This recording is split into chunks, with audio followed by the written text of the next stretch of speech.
जब आप economics subject की पढ़ाई करते हैं और प्रतियोगी परीक्षाओं को देते हैं तो इसमें खुद को अपडेट रखना बहुत आवश्यक होता है। अक्सर कोई न कोई ऐसी रिपोर्ट आएगी, कोई ऐसा इंडेक्स आएगा जिसमें नई जानकारियां होंगी और अगर आप उन जानकारियों से अवगत नहीं रहते हैं तो आने वाली परीक्षाओं में कहीं ना कहीं आप और लोगों से पीछे हो सकते हैं। इसी क्रम में देखो, मई में यानी कि 20 मई 2026 को एसआरएस बुलेटिन रिपोर्ट आती है 2026 वाली। ये जो रिपोर्ट है इसमें जो आंकड़े लिए गए, या आप यूं कह सकते हैं कि ये जो रिपोर्ट है ये बेस्ड है 2024 के आंकड़ों में। और आप सभी को ये भी पता होगा अगर आप इकोनॉमिक्स के स्टूडेंट हैं कि एसआरएस बुलेटिन में जन्म दर, मृत्यु दर, शिशु मृत्यु दर और जनसंख्या की जो प्राकृतिक वृद्धि दर है, इन सभी के बारे में जानकारियां होती हैं। तो चलिए आज के इस लेक्चर को शुरू करते हैं। अगर आप चैनल पर नए हैं तो सब्सक्राइब कर सकते हैं इस तरीके के अपडेट्स के लिए। एसआरएस बुलेटिन ये बिल्कुल लेटेस्ट है जो कि मई 2026 में आया है। और अगर मैं आपको डेट भी कहिए तो बता दूं, 20 मई को ये रिपोर्ट पब्लिश हुई है। ठीक है, क्या क्या इसमें शामिल रहेगा वो मैंने आपको बता ही दिया। जन्म दर, मृत्यु दर, शिशु मृत्यु दर और जनसंख्या की प्राकृतिक वृद्धि दर। तो ये जो लंबी चौड़ी बातें लिखी हुई है इंग्लिश में, ये आपके एग्जाम के लिए महत्वपूर्ण नहीं है। नोट्स आपको उपलब्ध करवा दूंगा, अगर आपका ज्यादा मन होगा तो पढ़ लीजिएगा या गूगल कर देंगे तो भी आपको ये पीडीएफ जो है वो उपलब्ध हो जाएगी। तीन प्रमुख चीजें हैं जिनको आप याद रखना चाहें तो रख सकते हैं। हालांकि इस रिपोर्ट में अभी आपको बहुत कुछ याद करना पड़ेगा जो मैं बताऊंगा। तो एक तो ये कि हमारे देश में जो जन्म दर है ना, जन्म दर, जन्म दर कितनी है? जन्म दर है 18.3। वहीं अगर बात करेंगे मृत्यु दर की, तो मृत्यु दर कितनी? मृत्यु दर 6.4। ठीक है। और बात करेंगे शिशु मृत्यु दर की, शिशु मृत्यु दर, शिशु मृत्यु दर 24 है ना। लेकिन बात सिर्फ यहीं पे खत्म नहीं हो जाती है। और आपकी परीक्षा में इतना भी आसान सवाल नहीं पूछेगा कि आप ये तीन चीजें याद रखें और एग्जाम में बिल्कुल सही सही करके चले आए। जो यूजीसी नेट का पैटर्न है वहां पे क्वेश्चंस पूछे जाते हैं क्रोनोलॉजिकल। मतलब कि आपको वो 4-5 राज्यों का डाटा दे देंगे और कहेंगे चलो भाई इनको क्रम से लगाओ, या दिए रहेंगे डाटा, बोलेंगे इसमें बताओ कौन सा क्रम सही होगा। तो उसके लिए इस वीडियो को आपको ध्यान से देखना पड़ेगा। आप चाहें तो चीजों को अपने नोट्स में नोट भी कर सकते हैं। अब जैसे बर्थ रेट क्या होता है, कैसे ज्ञात किया जाता है, मैं ये मान के चलता हूं कि आप अगर इकोनॉमिक्स में पोस्ट ग्रेजुएट हैं तो ये चीजें जानते हैं। ठीक है, अब ध्यान से सुनना। इस रिपोर्ट में सबसे ज्यादा अगर बर्थ रेट की बात करेंगे तो वो रिकॉर्ड की गई है कहां पे? बिहार नामक राज्य में। ठीक है, बिहार में सर्वाधिक बर्थ रेट 26.8। वहीं सबसे कम की बात करेंगे तो अंडमान निकोबार द्वीप समूह, कितना? 9.9। लेकिन कहानी सिर्फ यहीं पे खत्म नहीं होगी। अब ये देखो, इसका एक इन्होंने फिगर भी दिया हुआ है। तो ये ओवरऑल जो है टोटल बर्थ रेट की बात करेंगे इंडिया में। ये जो आप डेटा देख रहे हो ये ओवरऑल इंडिया का है। ठीक है ना, इंडिया का, हमारे देश का। तो यहां पे देखोगे टोटल 18.3।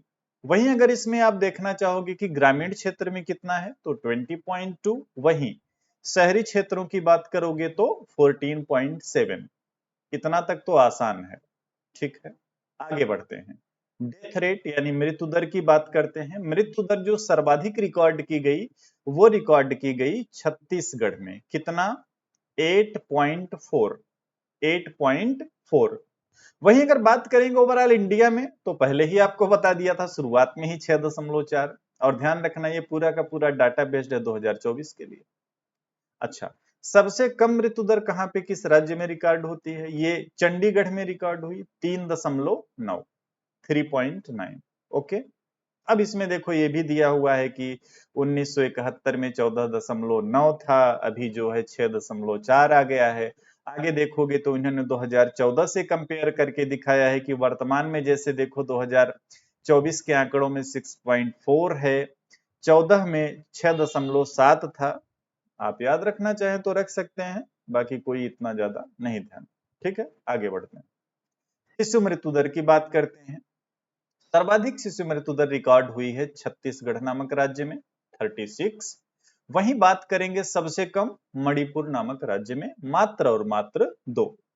आगे जो फिगर है इसमें दिखाया गया कि 2014 में जो IMR था इंडिया लेवल पे वो 39 था, अभी देखेंगे 24 है। यहां तक भी चीजें आप समझ गए होंगे। अब इस क्लास की असली कहानी शुरू होती है यहां से, जहां पे आपको birth rate, death rate, natural growth rate और इन्फेंट मोर्टेलिटी रेट के बारे में चीजें दिया हुआ है। बर्थ रेट क्या होता है आप जानते हैं, डेथ रेट क्या होता है आप जानते हैं। नेचुरल ग्रोथ रेट में अगर आप कंफ्यूज हैं तो समझ लीजिए ये जनसंख्या की प्राकृतिक वृद्धि दर है, जिसमें जन्म दर और मृत्यु दर के अंतर को देखा जाता है। जन्म दर से मृत्यु दर निकाल देंगे तो नेचुरल ग्रोथ रेट प्राप्त होती है।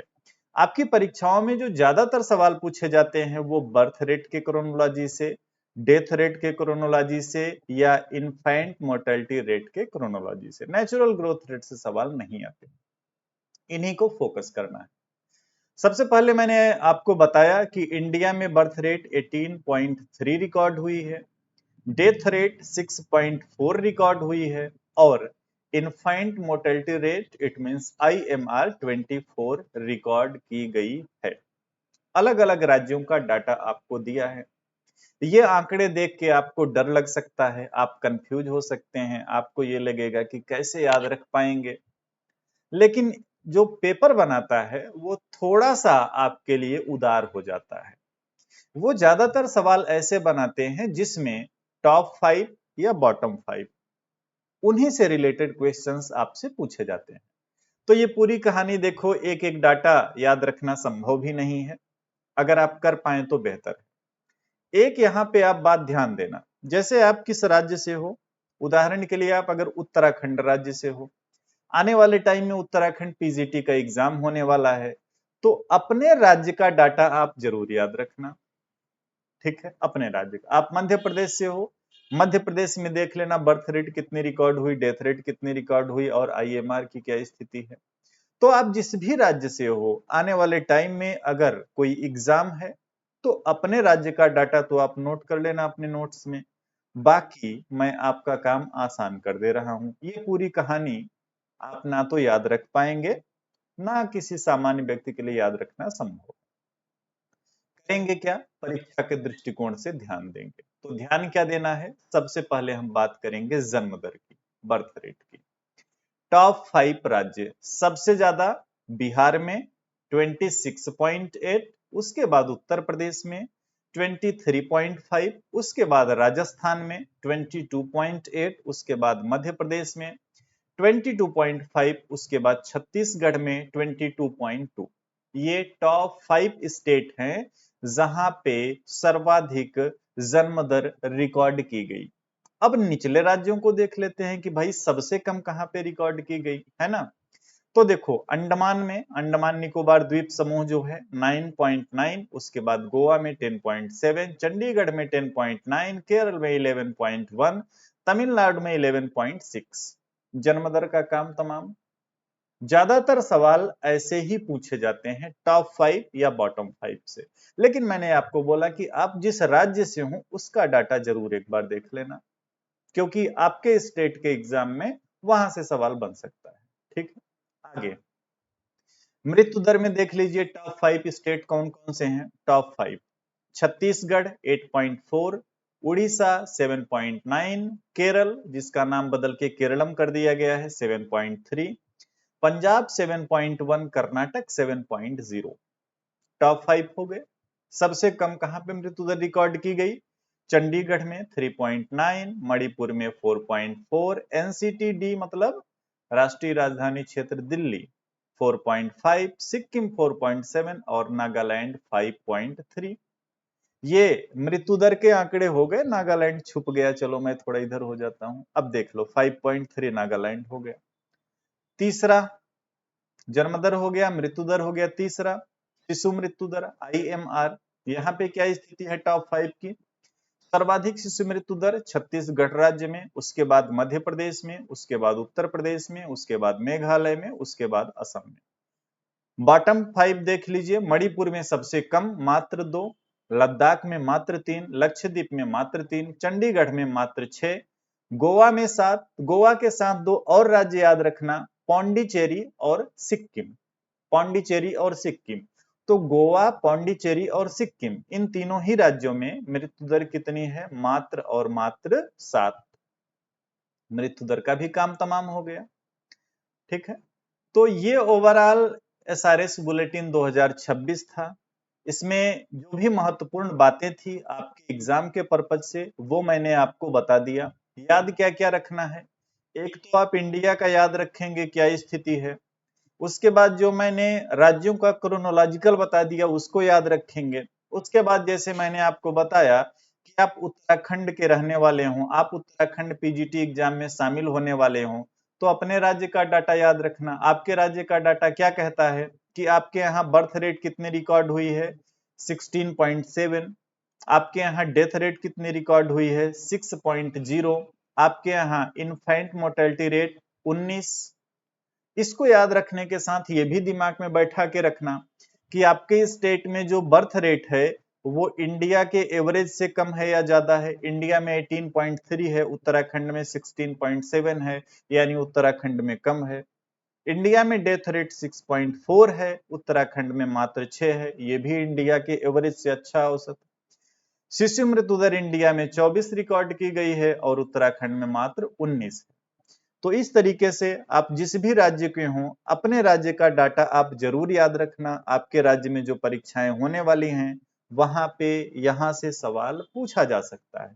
बाकी ओवरऑल यूजीसी के अकॉर्डिंग मैंने आपको बता दिया कि यूजीसी नेट में क्या पूछा जा सकता है। वो ज्यादातर क्रोनोलॉजिकल सवाल पूछते हैं, और क्रोनोलॉजिकल क्वेश्चन के लिए आपको टॉप 5 बॉटम 5 याद रखना पड़ेगा, चाहे वो शिशु मृत्यु दर का हो, चाहे मृत्यु दर का हो, चाहे जन्म दर का हो। ठीक है, अभी एक दर और बचती है, एमएमआर, मातृत्व मृत्यु दर। इसके लिए भी एसआरएस बुलेटिन ने एक अलग से जो है डाटा जारी किया है, डाटा का बुलेटिन जारी किया है। तो किसी एक वीडियो में मैं उसकी भी आपके साथ चर्चा कर लूंगा कि किस राज्य में मातृत्व मृत्यु दर की क्या स्थिति है, ओवरऑल इंडिया की क्या स्थिति है, ताकि आने वाली परीक्षाओं के लिए आप खुद को बेहतर तरीके से तैयार कर सकें। मिलेंगे आपसे नेक्स्ट वीडियो में। Thank you.